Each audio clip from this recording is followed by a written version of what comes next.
যদি কয়দিন পরে ইসরায়েল ইরানকে হামলা করে, আমি অবাক হব।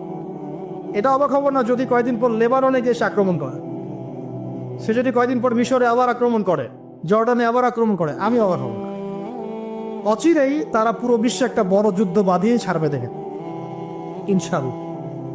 অচিরেই তারা পুরো বিশ্বে একটা বড় যুদ্ধ না বাঁধানো পর্যন্ত থামবে না।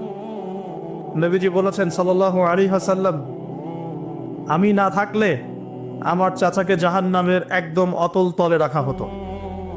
আমার কারণে আল্লাহ রাব্বুল আলামিন তাকে জাহান্নামের উঁচু জায়গায় রাখবেন, জাহান্নামের উঁচু জায়গায় রাখবেন, যেখানে আগুন তার পায়ের গোড়ালি স্পর্শ করবে, এতেই তার মগজ টকবক করে ফুটতে থাকবে। আপনারা কি আমার বাংলা ভাষা বুঝতে পারছেন? এমন কোনো সাপোর্ট নাই চাচা দেন নাই। মক্কার প্রায় 13 বছর যখন দাওয়াতি কাজ করছে